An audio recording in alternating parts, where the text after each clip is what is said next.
In the name of peace we gather here now. Oh Lord, please make these days of ours on this earth filled with peace. Peaceful, peaceful, Peace TV, the solution for humanity.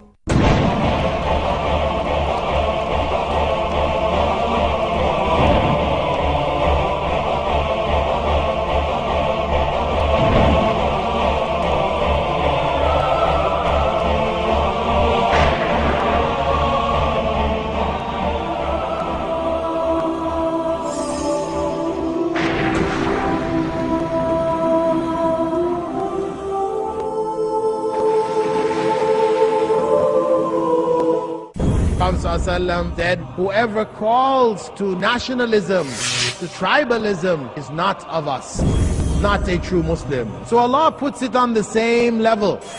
There is nothing special about people's colors because it exists everywhere. In fact, it is all from the greatness of Allah's creation.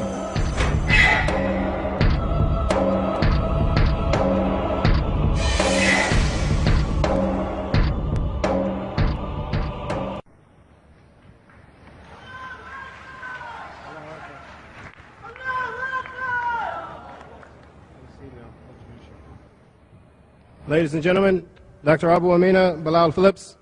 He was born in Jamaica, the West Indies, and grew up in Canada, where he accepted Islam in 1972. He completed a BA from the College of Islamic Disciplines at the Islamic University of Medina in 1979, and an MA in Islamic Theology in 1985 at the University of Riyadh College of Education. In 1994, he completed a PhD in Islamic Theology in the Department of Islamic Studies at the University of Wales. From 1994 to the year 2001, Dr. Bilal Phillips founded and directed the Islamic Information Center in Dubai, United Arab Emirates, and the Foreign Language and the Foreign Literature Department of Dar al-Fatah and the Islamic Press in Sharjah, again in the UAE. In 2001, Dr. Bilal Phillips established the Islamic Online University, the first accredited Islamic university on the internet. He was a professor of Arabic and Islamic studies at the American University in Dubai and Ajman University, head of Department of Arabic and Islamic Studies at Preston University in Ajman, again in the United Arab Emirates. He is a lecturer and director of Dawah and Education at the Qatar Guest Center in Doha, Qatar, and is currently the Dean of Islamic Studies Academy, again in Doha, Qatar. Ladies and gentlemen, I would like to welcome Bilal Phillips and invite him to the podium to begin his speech, Islam and Racism.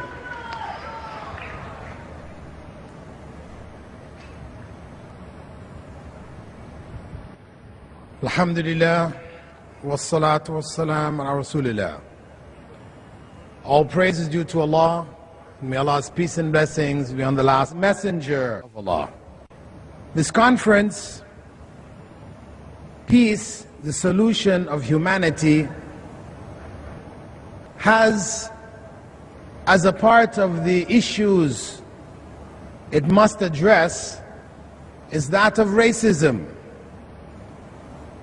being one of the major problems that humanity faces. Racism, as a term, is relatively modern. It wasn't known in the English language more than a few hundred years ago. It comes from the word race, and that word in itself is a new word.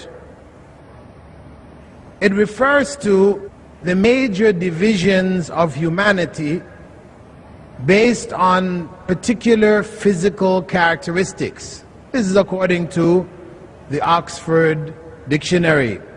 And Oxford goes on to define racism as the belief that each race has certain qualities or abilities, giving rise to the belief that certain races are better than others. If we look into human history, among the ancients, racism was not really existent. You wouldn't find it in the writings, the hieroglyphic writings of ancient Egypt, or in ancient China, or in ancient India. Instead, what you found was family, tribal, or national superiority promoted. A nation or a tribe, having defeated other nations and tribes, considered themselves to be superior. They looked down on those people whom they defeated. And they would set up legal systems where the defeated peoples would be at the bottom levels of the society. In India, where the Aryans came into India and the Dravidians who were here ended up on the bottom level of the caste system, a religious, political, economic system. They ended up on the bottom because they were the defeated people. It so happens that the Aryans were of light complexion and the Dravidians were of dark complexion. So this is where there is an apparent link between what may be called the caste system and racism.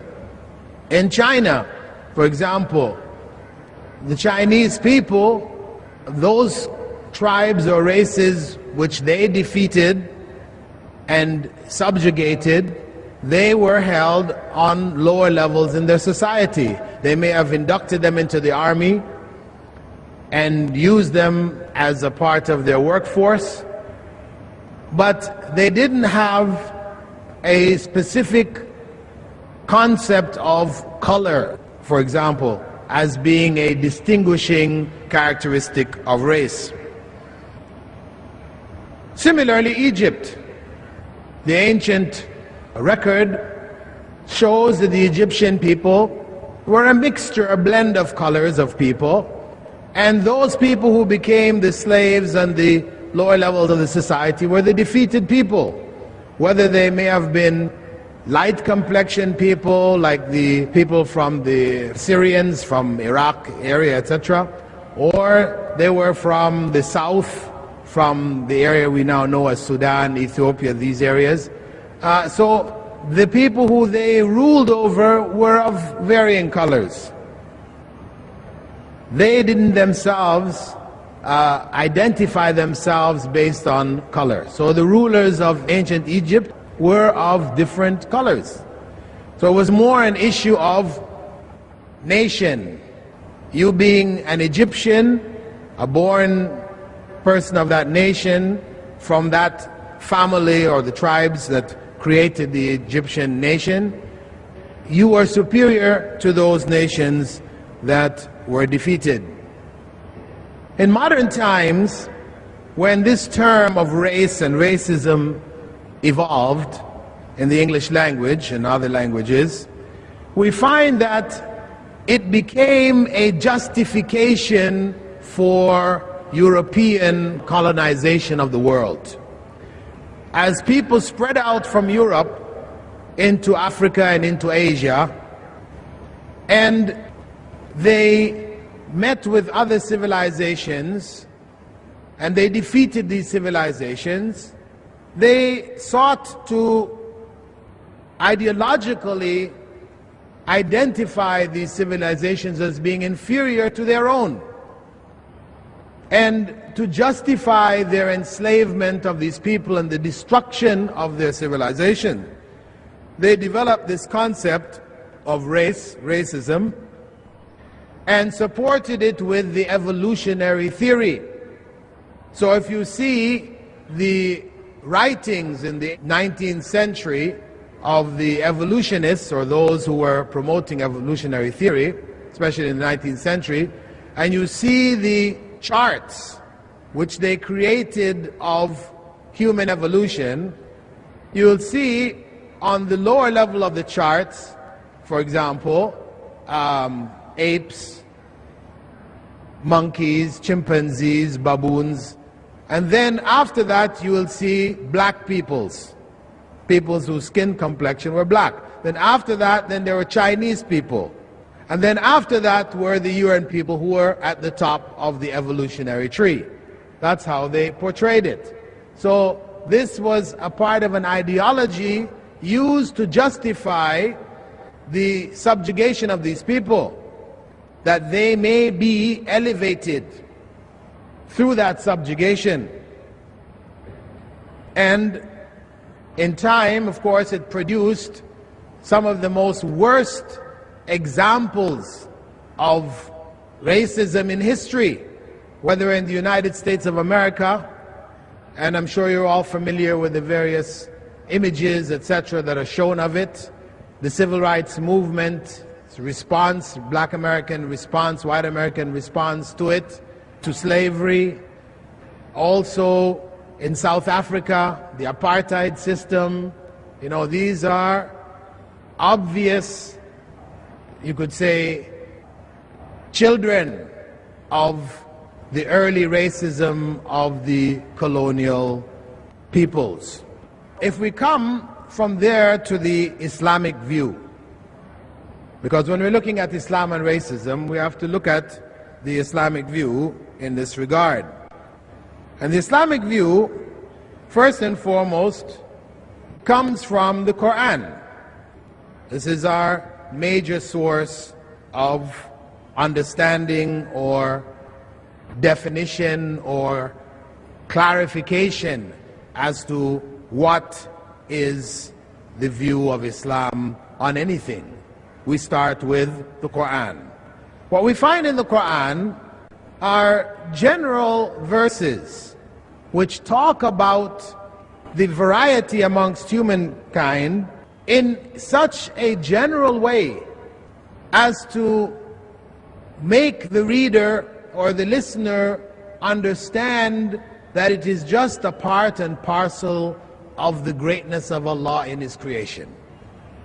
There is nothing special about people's colors because it exists everywhere. So we find, for example, in Surah Ar-Rum, the 30th chapter of the Quran, verse 22, وَمِنْ آيَاتِهِ خَلْقُ السَّمَاوَاتِ وَالْأَرْضِ وَاخْتِلَافُ أَلْسِنَتِكُمْ وَأَلْوَانِكُمْ إِنَّ فِي ذَلِكَ لَآيَاتٍ لِلْعَالِمِينَ. And among His signs, among Allah's signs, is the creation of the heavens and the earth, and the variations in your languages and your colors. Indeed, in that are signs for those who know.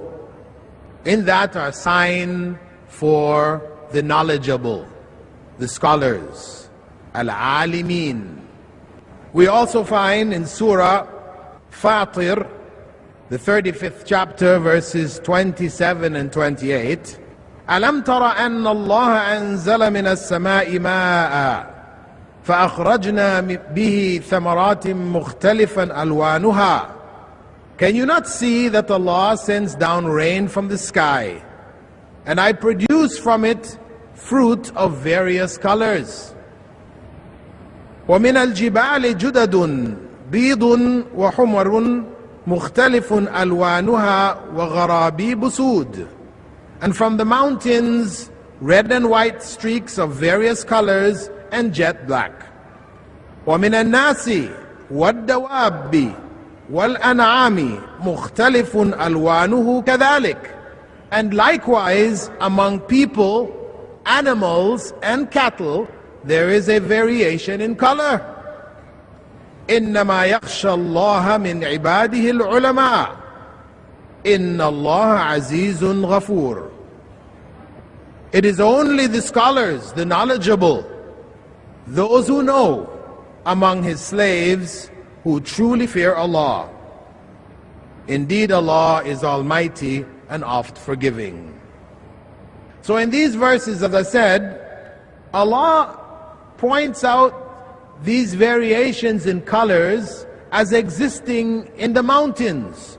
When you look at the colors of the rocks of the mountains, there are various streaks of colors in there, sometimes reddish, sometimes whitish, and sometimes jet black. And In the same time, we also find this kind of variation where among people, among animals, and among cattle. We don't make special distinctions among the cattle and the animals because of their colors. No, we look at their characteristics and their qualities, not their colors. We may favor one color over another color, but we don't inherently say that white cats are better than black cats. No. That's something which varies from place to place, people to people, etc., in preference. So Allah puts it on the same level. It is nothing to be proud of. In fact, it is all from the greatness of Allah's creation. As He said, He is the Almighty, capable of doing whatever He wishes, creating similarities like this among people, among all aspects of His creation, even in the beetles, in the insects, in all the various ranges of creation, we find these color differences. So, this is not an issue for which people should take positions of superiority. Then if we look after that, because for Muslims again, for us to understand what is the position of Islam, we shift from there to what the Prophet ﷺ had to say concerning these matters of color, etc. And what we find is some very clear statements of the Prophet ﷺ in which he, for example, on the farewell pilgrimage, he states in no uncertain terms that there is no superiority of an Arab over a non-Arab, or of a black over a white, or a white over a black. Indeed, the superiority lies only in the fearing of God. This is where superiority lies.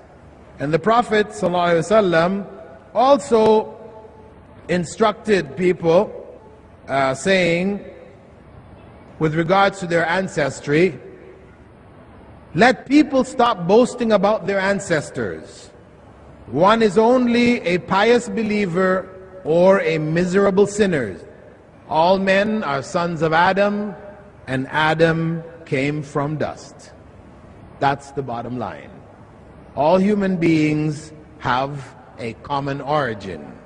Also, we find the Prophet ﷺ talking about the pride which people may take in their ancestry or their race, etc. And he said, whoever has pride in his heart equal to the weight of an atom will not enter paradise. Whoever has pride in his heart, in his or her heart, equal to an atom, in some narrations, a mustard seed, will not enter paradise. That is a very forceful statement. And furthermore, what we find as another supportive verse from the Quran, we find the famous verse in Surah Al-Hujurat, verse 13, wherein Allah lays down the criterion for superiority, which was mentioned in some of the statements of the Prophet ﷺ. Allah said there, Ya ayyuhan nas, inna khalaqnakum min dhakarin wa untha, وَجَعَلْنَاكُمْ شُعُوبًا وَبَائِلَ لِتَعَارَفُوا إِنَّ أَكْرَمَكُمْ عِنْدَ اللَّهِ أَتْقَاكُمْ إِنَّ اللَّهَ عَلِيمٌ خَبِيرٌ. O humankind, most certainly it is I who have created you all from a single pair of male and female. And it is I who have made you into nations and tribes, that you may recognize each other, not despise each other. Indeed, the noblest of you in the sight of Allah is he who is most pious. Indeed, Allah is all-knowing, all-aware. So Allah here gave the criterion of piety as the means of superiority. That any other claim to superiority, which is based on color, family, tribe, etc., is rejected. As the Prophet ﷺ said regarding nationalistic and tribalistic calls to rally, for people to rally under this call, he said, "Da'ha fa innaha muntina." Give it up, leave it, because it is rotten. He said, "Man da'a ila al-asabiyya falaysa minna." Whoever calls to nationalism, to tribalism, is not of us. Not a true Muslim, not a follower of the message of Islam. So, when we look at that verse, which forms the basis of what Prophet Muhammad ﷺ said regarding issues of race and tribe, etc., we see that Allah addresses in this verse all of humankind. It's not restricted only to the believers. He says, "Ya ayyuhan nas." So this is a statement clarifying for humankind as a whole. With regards to Muslims and the brotherhood of Muslims, that's what they're known. Allah said elsewhere, "Innamal mu'minuna ikhwa." The believers are one brotherhood. But this goes beyond the issue of belief. It goes to the realities of humankind. So Allah says there, "O people, O humankind," and then He addresses their origin to bring them back down to the common reality. We're all from one parent. And modern anthropology supports this. It identifies, to what degree we can say it is accurate, it identifies the common origin of humankind to a woman in West Africa and to a male in East Africa. Genetically, those who study the science of anthropology through genetics, etc., this is what they have concluded. And there are many programs which have been produced on it showing how people came from there and spread over the rest of the world. So this is the fact of the matter. And furthermore, when we even look at the issues of race and distinction that people try to make with race, what we find is that Allah has left in our midst a sign to us that we are in fact one regardless of what we look like on the outside. Reality is that if a person from the north of Europe, the whitest of white, is ill and they need a blood transfusion and they are O negative, the rest of his family is O positive. His community, there's no O negatives there. The blood of his own family and his community can't save his life.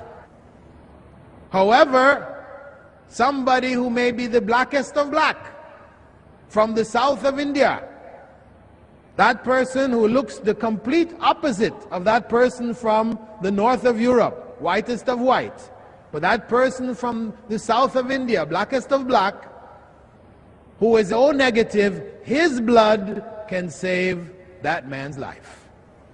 Is this not a sign from God? Is this not an obvious sign for our times? Obviously before this it wasn't known. Before the issues of blood transfusion, this was not the issue. Nobody knew about this sign. Because before that time, this sign wasn't relevant, wasn't important. But for our times, where science is what we use to determine right and wrong, here is the sign Allah has left in our own bodies. As He said, within yourselves the signs are there if you seek it. So Allah has left within us that sign to confirm to us that we are one human race. We are one human race. Islam, in practice, has always taught that. It has always conveyed that message to humankind. Because one may say, okay, the Quran doesn't speak about race and superiority, etc., but what about Muslims in history? from the first generations on down. What we find is, in fact, from among the Prophet's closest companions, people of varying backgrounds. Bilal, after whom my name comes. Bilal was an Abyssinian slave who was tortured, and he became a Muslim whilst he was a slave. Later he was freed. The Prophet elevated him, had him climb on top of the Kaaba and make the call to prayer. And he was known as the caller to prayer of the Prophet. Furthermore, the Prophet, he had a slave who was given to him by his wife by the name of Zayd ibn al-Haritha. And he was dark complexioned, also black. This slave who was with him, lived in the house with him, was treated so well, so fairly, so lovingly and so kindly, that when his father tracked him down, because he had been captured and put into slavery, and his father finally tracked him down and came to the Prophet ﷺ and asked the Prophet ﷺ if he could buy back his freedom, the Prophet ﷺ said, take him. Take him. You don't have to pay for him. Take him. And of course, when the son, Zayd ibn al-Haritha, had found his father, he was overjoyed to have found his father. And they both wept in joy to having met each other again after so many years. So when the father told him, okay son, come with me, let us go now, Muhammad, may God's peace and blessing be upon him, he said, you can go with me. And he was a non-Muslim. Zayd said to him, no, father, I would prefer to stay with the Prophet. Father was aghast. What? You would prefer to remain a slave in this man's household and come with your own father? He said yes. The father said, obviously, he must be treating you like a father. And truly he was. When the father left him, knowing that he was in good hands, Prophet Muhammad, may God's peace and blessing be upon him, freed him. This was the obvious, outward, technical freedom, but already he was free in his house. He just hadn't thought about it as an issue. So when it became an issue, he said, you're free. He declared his freedom. Not only did he declare his freedom, he adopted him as his own son. Can we have a better example? Can we have a better example of a complete lack of racism? That was the example of Prophet Muhammad. May God's peace and blessings be upon him. And he made his son, Zayd's son, Usama ibn Zayd, he made him a general over the armies of the Muslims. While he was still a teenager, having under his command the caliphs, Abu Bakr, Omar, Uthman and Ali were under his command. Can we have a better example? This is the example of the Prophet. May God's peace and blessings be upon him. And we find in the generations that came after him the same attitude.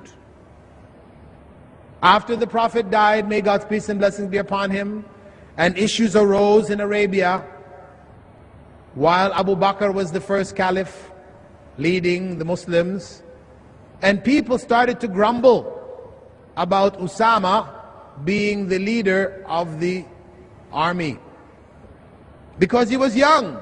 Actually, they weren't arguing about or grumbling about the fact that he was black. It was about the fact that he was only about 17 years old. He's young.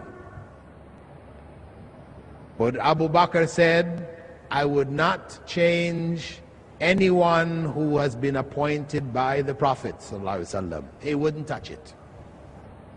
And during the caliphate of Umar ibn al-Khattab, after him, the second caliph, his own son, Abdullah ibn Umar, questioned him why he was giving a higher salary to Usama ibn Zayd than to his own son, Abdullah.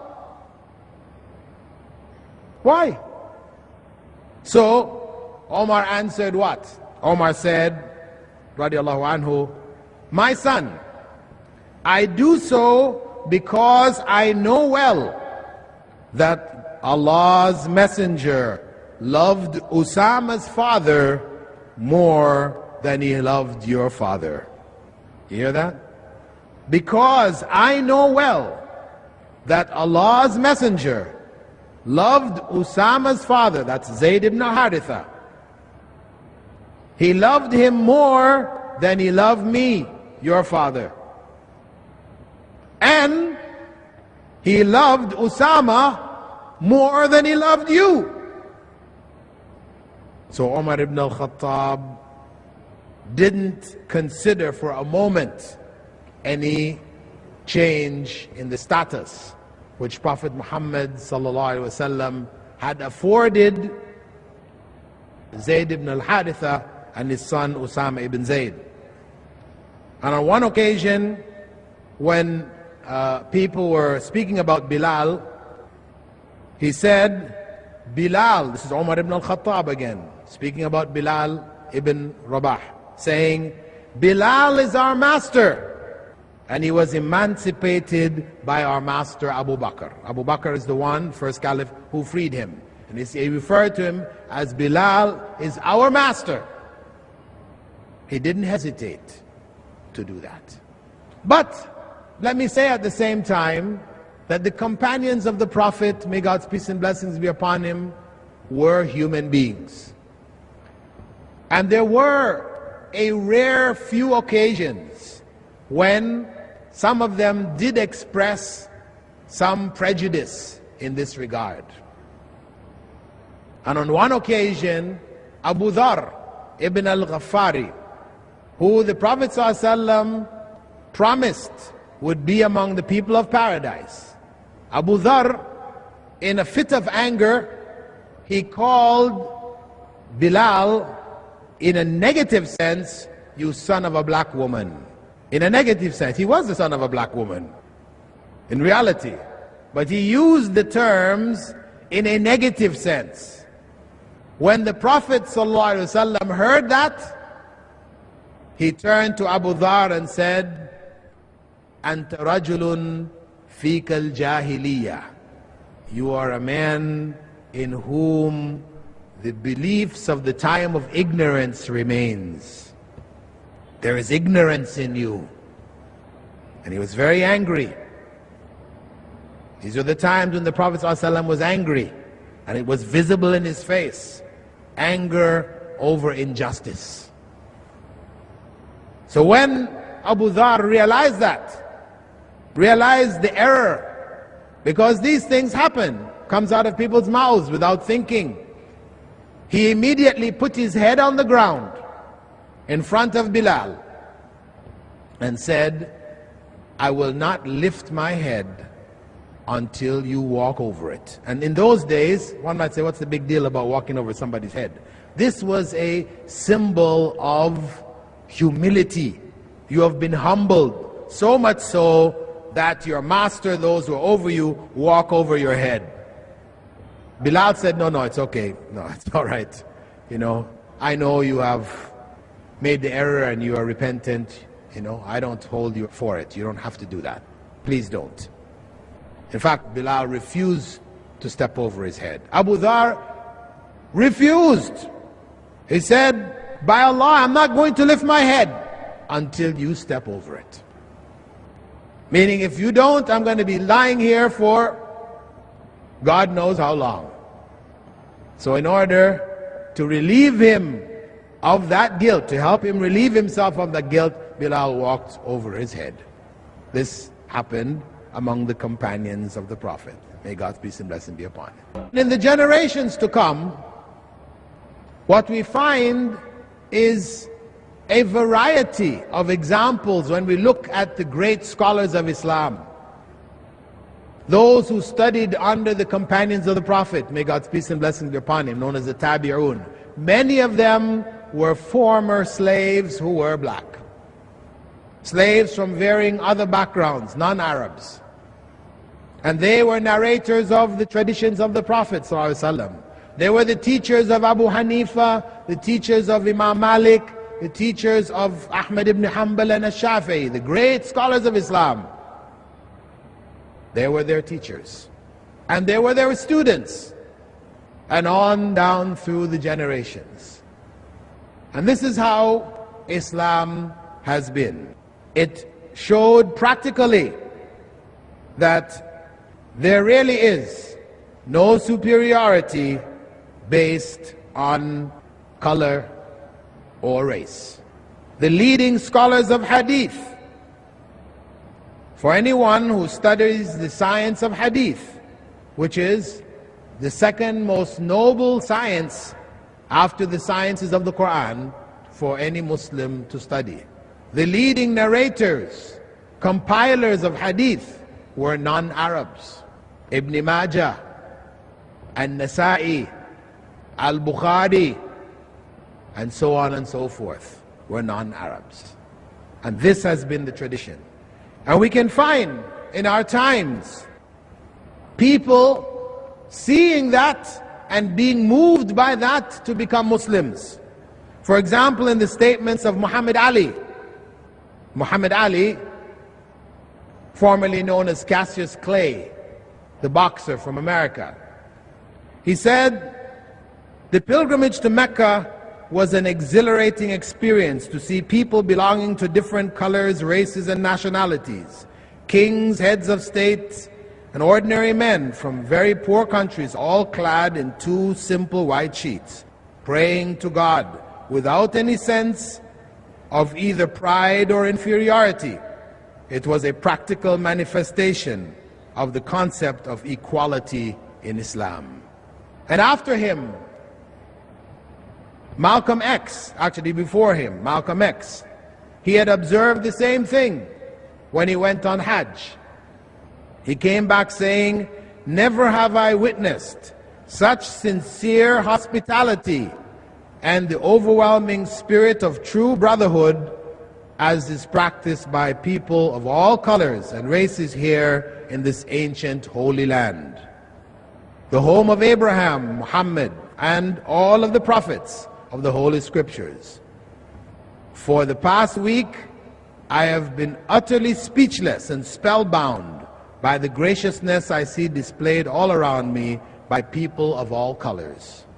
And when he returned to America, and the press met him, and asked him about his opinions, his changes that have taken place, if there were any changes in his views, he said one of the key factors that he said was that I can see that the only solution for racism in America is Islam. The only solution for racism, he's speaking about America, but it was worldwide, is Islam. Because Christianity had a tradition in America of black churches and white churches. And even in the white churches which allowed blacks, they would have to be in the back, somewhere off, not sitting with the white people. This was their tradition, as in South Africa and elsewhere. So even in the religion, Christian religion had no basis in its teachings to deal with this sickness, this disease of racism. We also find from India, Gandhi himself saying, the Europeans in South Africa dread the advent of Islam, as they, Muslims, claim equality with the white races. They may well dread it. If brotherhood is a sin, if it is equality of the colored races that they dread, then their dread is well founded, because that's what Islam calls to. We also have one of the Indian freedom fighters, a female by the name of Sarojini Naidu. She said, I have been struck over and over again by this indivisible unity of Islam that makes a man instinctively a brother. When you meet an Egyptian, an Algerian, an Indian, and a Turk in London, what matters is that Egypt is the motherland of one and India is the motherland of another. That's all. They are one. So these are the observations of those who have looked at Islam from the outside as well as from within. Islam has provided the solution. And there is a story I'd like to relate to you of an individual, an American, white American by the name of Sipes, who was raised in a family of white supremacists belonging to the Ku Klux Klan, famous racist organization in America. And he talked about having joined that organization from he was 14 years till he was 21. And he became a high-ranking official in the Klan. He was involved in recruiting, etc. for it. And when he was asked about the reasons for his attitude, towards black Americans, African Americans, he said because that's what everybody in his family said. This is what he grew up with. They were always referring to black people as cockroaches, violent and bad, and they were just leeching off the white people. Eventually, he got involved in crime and ended up in jail. And while he was there, he had joined up with one of the racist groups in the jail because people polarize in jails, Aryan Nation. And he, at that time, though he had joined with this group for his own self-protection, he had time to read. And he started to study about racism and race and people and their origins, etc. And he started to have some doubts about what he had been raised with. And the more he read, the more doubts he started to develop. Eventually, he came out of jail and he met some Muslims. He ended up being a roommate of a black who was also a Muslim. And through the behavior, how that person as a Muslim treated him, sharing with him whatever he had, and he just couldn't understand it, why he would be so forthcoming and so sharing, it eventually won him over and he became a Muslim. From a white supremacist belonging to the Ku Klux Klan, being opened by reading. Of course, that's why Allah says in the Quran that these differences in color and tongues, etc., are from the greatness of Allah and have nothing to do with superiority or pride. This is clear to those who have knowledge. To those who have knowledge. A person without knowledge moves on emotion. So they can't change. Difficult to change when what you are reacting to is a product of emotion and not knowledge.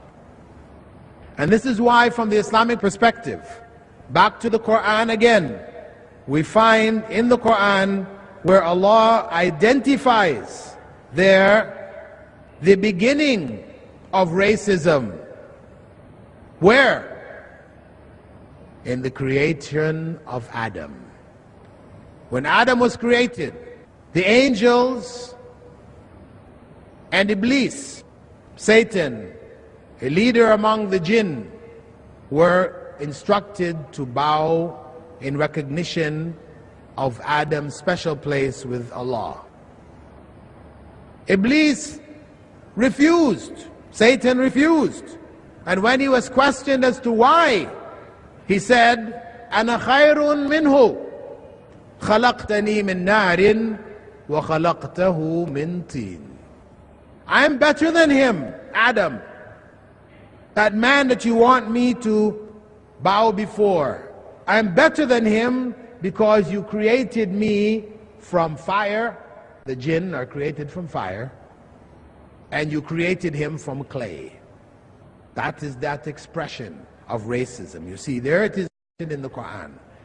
As something evil, which led to God's curse, God's eternal curse on Satan. Pride based on racial, tribal origin is a cursed state, displeasing and hated by God. And that is how it is mentioned in the Quran. And that is why Islam has this great message to offer to humankind, to help them to achieve peace in this area, to bring them to the realities of humankind and human existence. Human beings are one human race. And there is only one God. And as such, God created for human beings only one message. He did not want confusion amongst people. So he didn't create a variety of messages. He created with the first human being on the earth one religion, one God, one human race, and one religion. And that religion, the religion of Adam, was submission to the will of God, obedience to God's command. And that is what in Arabic is referred to as Islam. Assalamu alaikum wa rahmatullahi wa barakatuh.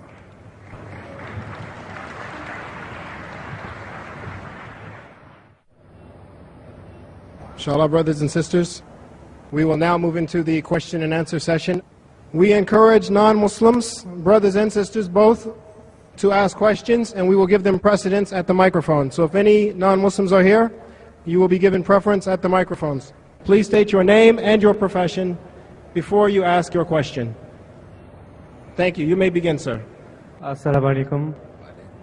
My name is Ludovic. I'm French. I am not Muslim.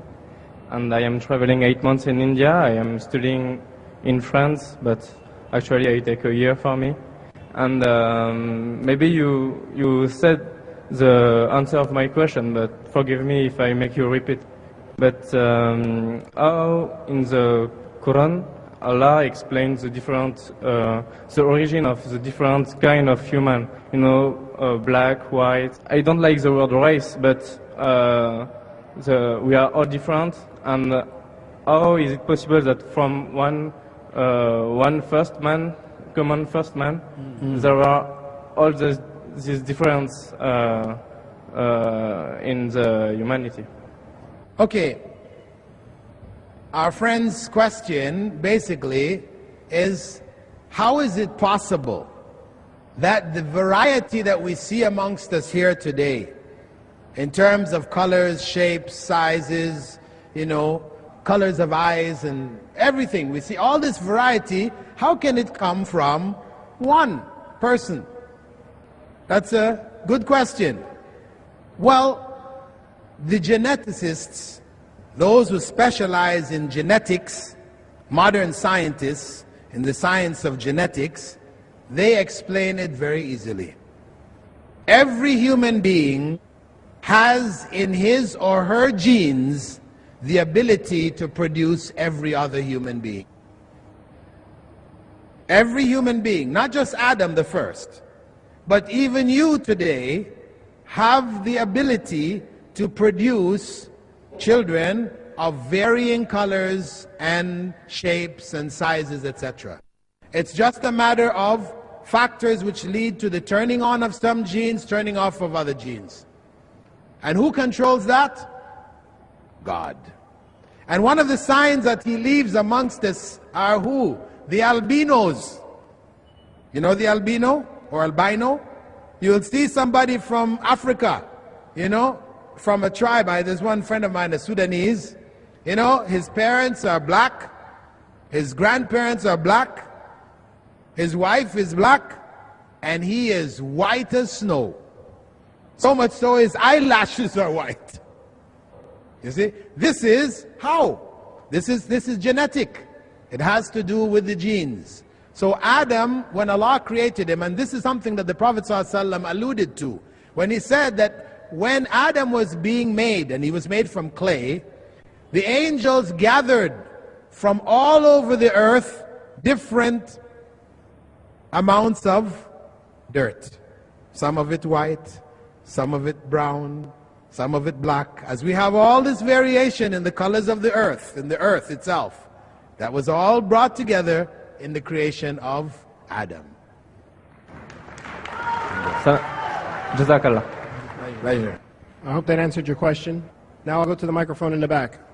Assalamu alaikum. My name is Nawaz Satwilkar and I am an electronic engineer working at Siemens. My question is, here in India we have a concept of Sayyids. They claim the ancestry to Muhammad sallallahu alaihi wasallam, and they say that Sayyids marry only Sayyids, or the other concept is like the Sayyids never has to be given zakat. So please throw some light on this. Okay, our brother has asked about a concept amongst Muslims, especially in the subcontinent, regarding people who are given the label of Sayyids, Sayyid, with the claim that they are descendants of Prophet Muhammad's family. This is the claim. Of course, any such claim, first and foremost, we say, must be supported by evidence. Please trace your ancestry right back to the Prophet ﷺ for me. And most of these people, in fact, 99.99% of these people cannot do that. They can't trace it back. It's just a claim which was made a few generations back, and people accepted it and it was handed down. That's the first point. Really, it is false in most cases. Secondly, the idea that only Sayyids marry Sayyids, that is also false. Even if we accept them as being from the family of the Prophet, descendants of the Prophet's family, the idea that they only marry amongst each other, that is false. Islam doesn't support that at all. That is tribalism.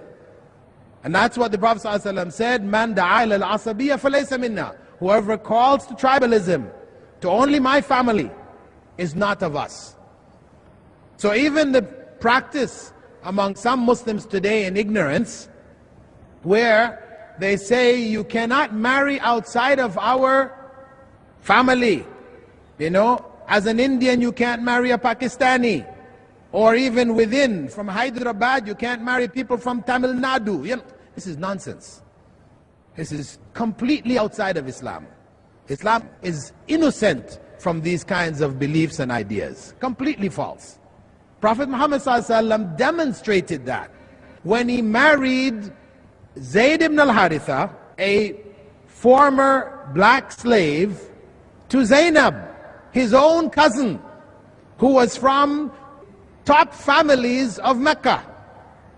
He did it to demonstrate that those kinds of feelings and attitudes have no place in Islam. Third point, there are people who are from the family of the Prophet, may God's peace and blessings be upon him, among his very uncles, who Allah said are people of hell. Among his own uncles, much closer to him than any of the Sayyids today could possibly be, are people who have been designated as people of hell. So what does that tell us? Being a relative of the Prophet has no value. Before God, it has no value. You can be a disbeliever or a disbeliever. And truly this is what happened. So this practice or this belief is a part of the ignorance of Muslims. As Muslims drift away from the Islamic teachings, then these kind of racialist, tribalist, nationalistic feelings and ideas arise. This has historically been the way. When Islam is strong, the teachings are well known, people know it, then these feelings go down. They're satanic.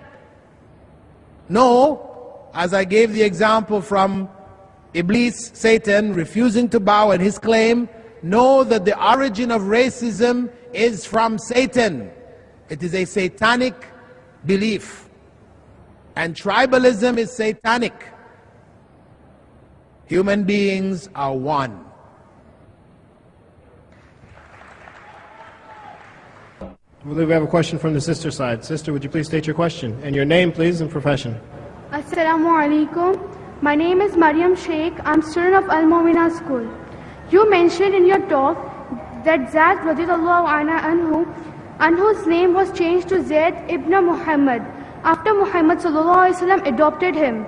Muslims generally say that adoption is not allowed in Islam. Please clarify. Okay, as I mentioned, when Prophet Muhammad, may God's peace and blessing be upon him, freed Zayd and adopted him as his son officially by changing his name to Zayd ibn Muhammad, that remained so until Muslims reached Medina. When the Prophet reached Medina and the legal system of Islam was revealed, then Allah corrected that and said, "Ud'uuhum li'abaihim fahuwa aqsatu inda Allah." Call them by their fathers' names. That is more just in the sight of Allah. So his name was re-corrected and changed back to Zayd ibn al-Haritha, the name of his father. So according to Islamic law, a person's family name cannot be changed, even if he converts to Islam. For example, my name, oftentimes Muslims ask me, your name is Bilal Phillips. Sounds like you have a piece of this and a piece of that. You know? Half and half. If you want to be a Muslim, you should be Bilal Muhammad or something, you know? Why not? Well, the reality is that according to the Sharia, according to Islamic law, it is forbidden for anyone to change the names of their fathers. Because the fathers' names indicates their genealogy. And when a person converts to Islam, he doesn't change his genealogy. His father is still his father. So he's not allowed to change his father's name. His given name, he may change. If the meaning is un-Islamic, if it involves some aspect of idolatry, for example, you know, then that name should be changed. Like my previous given name, what they call Christian name or first name, was Dennis. Dennis comes from the Greek god Dionysius, the god of wine and bacchanal, you know. So that is definitely not an acceptable name. Like Diana, the goddess of love. If you become a Muslim, you have to change Diana. You know, or Apollo, or any of these names of gods, etc. These names have to be changed. You know, or if the name has a bad meaning, also the Prophet ﷺ used to change people's given names, not their family names. Even if the family name has a bad meaning, right, he would not touch it. Like Abu Huraira, very famous companion of the Prophet, may God's peace and blessings be upon him, who narrated more hadiths than any other companion.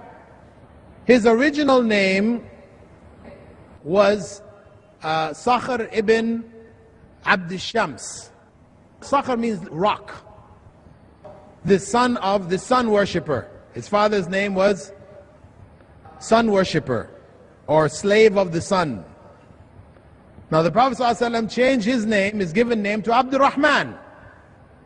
And he was given the nickname Abu Huraira, the man who loved the cat. He used to carry a little cat around with him. He liked kittens.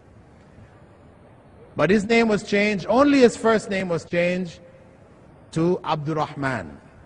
From rocky, You have a name like Rocky, and we say, better you change it.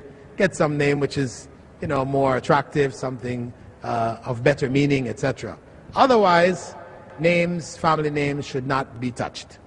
So, in answer to the question, is there adoption in Islam? Yes. You may adopt somebody, but you can't change their name. Adopting meaning looking after them, taking care of them, raising them, spending money on them, providing for them. Of course, Islam encourages that, especially for orphans. Prophet Muhammad ﷺ praised those who looked after orphans, saying that they will be like this with me on the day of judgment in paradise. So, looking after orphans is something highly encouraged in Islam. Adopting them is a wonderful thing, but don't change their names. Thank you, Dr. Phillips. Brother, go ahead now. Assalamu alaikum.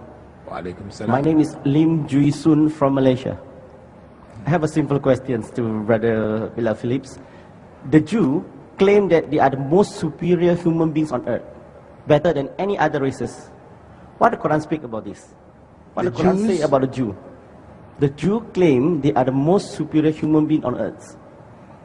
Okay. What Quran speak about? Talk about that. You see, to answer that question, we would have to establish that this is a fact.